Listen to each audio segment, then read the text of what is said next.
নমস্কার বন্ধুরা, Bhadreswar study centre চ্যানেলে তোমাদের স্বাগতম।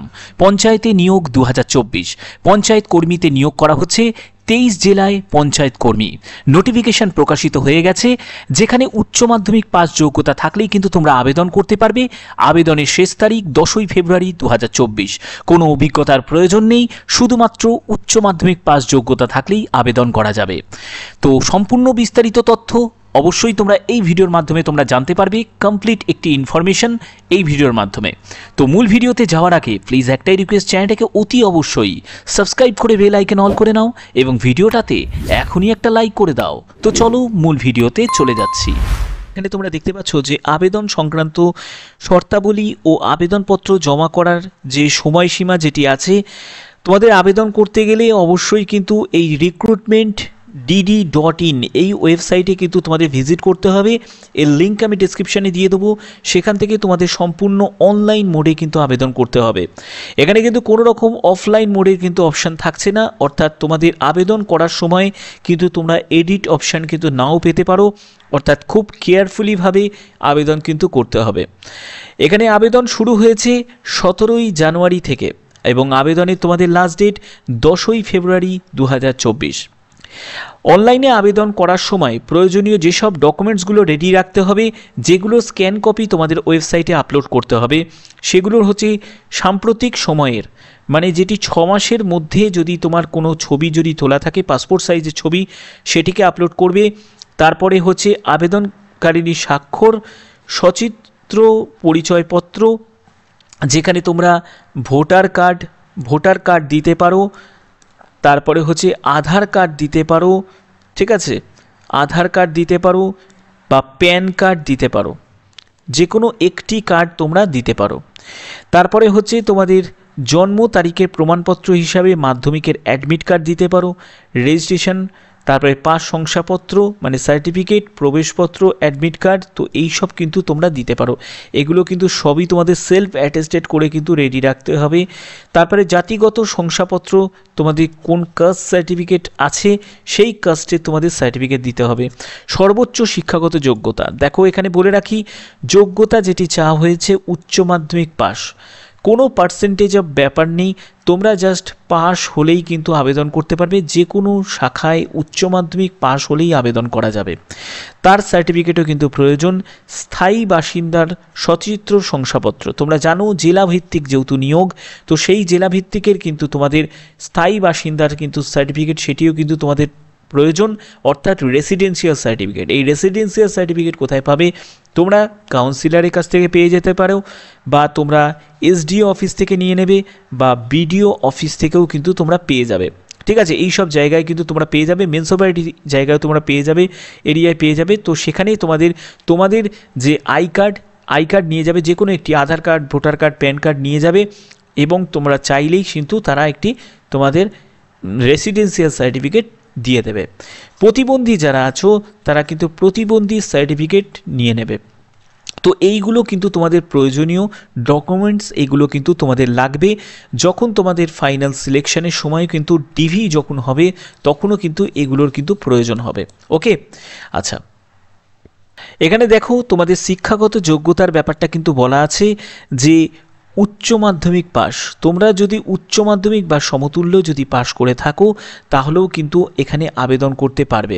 এখানে তোমাদের সাধারণ, তপশিলি জাতি, তপশিলি উপজাতি প্রত্যেকের জন্য কিন্তু ভ্যাকেন্সি ভাগ করা আছে। উচ্চতর শিক্ষাগত যোগ্যতার ক্ষেত্রে কিন্তু তোমরা অন্য কোনো সুযোগ সুবিধা কিন্তু পাবে না। এখানে ন্যূনতম যোগ্যতা যেহেতু উচ্চ মাধ্যমিক পাস হলেই কিন্তু আবেদন করা যাবে। বয়স যেটি চাওয়া হয়েছে 1/1/2024 হিসাবে তোমাদের এজ ক্যালকুলেট করতে হবে। ন্যূনতম বয়স হচ্ছে 18 বছর, সর্বোচ্চ বয়স হচ্ছে 35 বছর। তবে যারা এসসি এসটি কমিউনিটি থেকে যারা আছো, তারা কিন্তু বয়সে 5 বছর ছাড় পাবে, এবং ওবিসি কমিউনিটি থেকে যারা আছো তারা বয়সে 3 বছর কিন্তু রিল্যাক্সেশন পেয়ে যাবে। ওকে, এখানে তোমাদের পরীক্ষাটি, এখানে যে সিলেকশন প্রসিডিওরের ক্ষেত্রে প্রথম যেটি থাকছে সেটি হচ্ছে তোমাদের একটি রিটেন এক্সাম হবে। এই রিটেন এক্সামে দেখো তোমাদের 100 নম্বরে তোমাদের রিটেন এক্সাম হবে, যার জন্য তোমাদের সময় থাকবে সেটি হচ্ছে 2 ঘন্টা সময় থাকছে। এই যে 100 নম্বরের পরীক্ষার মধ্যে তোমাদের প্রথমে 90 নম্বরের কিন্তু লিখিত পরীক্ষা হবে। এই লিখিত পরীক্ষা হবে 2 ঘন্টা সময়, অর্থাৎ 90 নম্বরের পরীক্ষায় 2 ঘন্টা সময়, অনেকটাই কিন্তু সময় থাকছে। তো এখানে তোমাদের পরবর্তী যেটি হবে সেটি তোমাদের ইন্টারভিউ হবে। ইন্টারভিউতে থাকবে হচ্ছে 10 নম্বর থাকবে।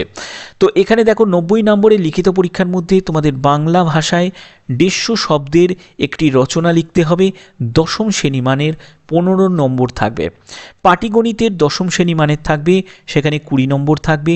পুষ্টি, জনস্বাস্থ্য, নারী সামাজিক অবস্থান বিষয়ক তোমাদের প্রশ্ন থাকবে, 15 নম্বর থাকবে।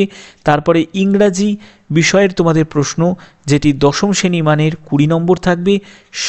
সাধারণ জ্ঞানের প্রশ্ন 20 নম্বর থাকবে। অর্থাৎ বুঝতে পারছো এখানে 90 নম্বরে কিন্তু তোমাদের পরীক্ষাটি হচ্ছে। ঠিক আছে, যারা প্রতিবন্ধী আছো তারা কিন্তু সময়ে আরও 40 মিনিট অতিরিক্ত কিন্তু সময় পেয়ে যাবে, অর্থাৎ 2 ঘন্টা 40 মিনিট তোমরা সময় পেয়ে যাবে যারা প্রতিবন্ধী তাদের। এমনি যারা নর্মালি তাদের ক্ষেত্রে কিন্তু 2 ঘন্টা কিন্তু সময় থাকছে। ঠিক আছে, তো আশা করি এগুলো তোমাদের কাছে ক্লিয়ার আছে।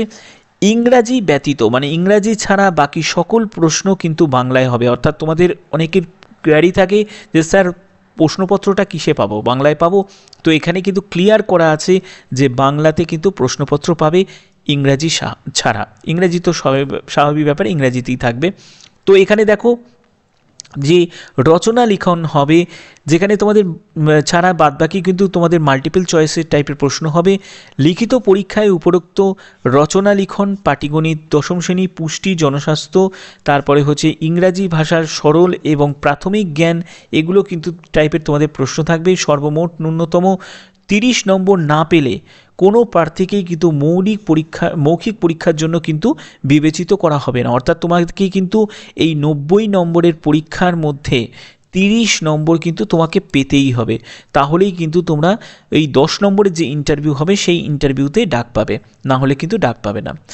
তো এবার যারা অন্যান্য কাজ থেকে যারা আছো তাদের ক্ষেত্রে কিন্তু আলাদা করে কিন্তু ছাড় আছে। ঠিক আছে, এই ওয়েবসাইটেই কিন্তু তোমরা অ্যাডমিট কার্ড ডাউনলোড করতে পারবে। এই অ্যাডমিট কার্ডের রঙিন প্রিন্ট আউট কিন্তু সঙ্গে করে আনতে হবে। অর্থাৎ বুঝতে পারছো, আবেদন করার সঙ্গে সঙ্গে কিন্তু তোমাদের মাথায় রাখতে হবে যে তোমরা যে অ্যাডমিট কার্ড যেটি ডাউনলোড করবে সেটি কিন্তু রঙিন প্রিন্ট আউট করবে। অর্থাৎ কোনো রকম ব্ল্যাক অ্যান্ড হোয়াইট কিন্তু প্রিন্ট আউট কিন্তু অ্যাকসেপ্ট করবে না। পরীক্ষার তারিখ, সময় সব কিছু কিন্তু এই যে পোর্টাল, যে ওয়েবসাইটটা বললাম, এই ওয়েবসাইটেই কিন্তু তোমরা জানতে পারবে। ঠিক আছে, তোমাদের দক্ষিণ দিনাজপুর জেলার তরফ থেকে এই নিয়োগটি হচ্ছে। তো তোমাদের জেলার নামটাও কিন্তু তোমরা কমেন্ট করতে ভুলো না। তোমাদের জেলাতেও কিন্তু এরকমই কিন্তু বিজ্ঞপ্তি প্রকাশিত হবে, যখনই প্রকাশিত হবে তখনই কিন্তু জানিয়ে দেওয়া হবে। সবসময় ওয়েস্ট বেঙ্গল সহ বিভিন্ন রাজ্যের আমি জব নোটিফিকেশান আপডেট কিন্তু দিই, এবং তার সাথে সাথে তোমরা যারা প্রতিটি জেলা থেকেই যাতে আবেদন করতে পারবে সেরকম অল ইন্ডিয়া বেসিস চাকরির সন্ধানও কিন্তু আমি এই চ্যানেলের মাধ্যমে প্রোভাইড করি। তো এখানে তোমাদের পরবর্তী যেটি গুরুত্বপূর্ণ সেটি হচ্ছে তোমাদের যে পোস্টে নিয়োগ করা হচ্ছে সেটি অঙ্গনারী সহায়িকা পোস্টে তোমাদের নিয়োগ করা হচ্ছে। তো এখানে তোমাদের জেলার সঙ্গে সঙ্গে যেসব জায়গায়, মানে যেসব গ্রাম পঞ্চায়েত এলাকায় তোমরা দেখতে পাচ্ছ এই সব এলাকা কিন্তু ভাগ করা আছে, এই এলাকার তোমাদের স্থায়ী বাসিন্দা হতে হবে। সেটি হচ্ছে ব্রজবল্লভপুর, এলাহাবাদ, তারপর হচ্ছে গাঙ্গুরিয়া।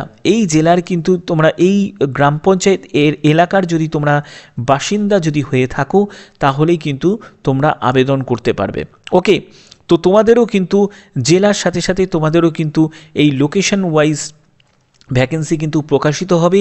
যখনই প্রকাশিত হবে আমি জানিয়ে দেবো। এখানে তোমাদের মাসিক যে ভাতার পরিমাণ মাসিক যেটি আছে সেটি 2250 টাকা, অতিরিক্ত ভাতার পরিমাণ হচ্ছে 4050 টাকা মতো তোমরা পেয়ে যাবে। বর্তমানে অঙ্গনারী সহায়িকাদের জন্য এটি কিন্তু ধার্য হয়েছে। তো এখানে যারা আবেদন করতে ইচ্ছুক আছো তারা অবশ্যই কিন্তু নির্দিষ্ট সময়ের মধ্যে কিন্তু আবেদন কমপ্লিট করে নিও। এখানে কিন্তু কোনো রকমভাবে আবেদন মূল্য লাগছে না। প্রার্থীকে অবশ্যই ভারতের নাগরিক এবং মহিলা হতে হবে, অর্থাৎ এটি পুরুষদের জন্য কিন্তু কোনো ভ্যাকেন্সি নয়, এটি শুধুমাত্র মহিলা ক্যান্ডিডেটরাই কিন্তু আবেদন করতে পারবে। তো আশা করি তোমাদের ভিডিওটার মাধ্যমে আমি একটি কমপ্লিট ইনফরমেশন দিতে পেরেছি। তো যদি ভিডিওটা ভালো লাগে অতি অবশ্যই ভিডিওটাতে লাইক করবে, চ্যানেলটাকে সাবস্ক্রাইব করে বেল আইকন অল করে রাখবে। তো আজকের মতো এইটুকুই, টাটা।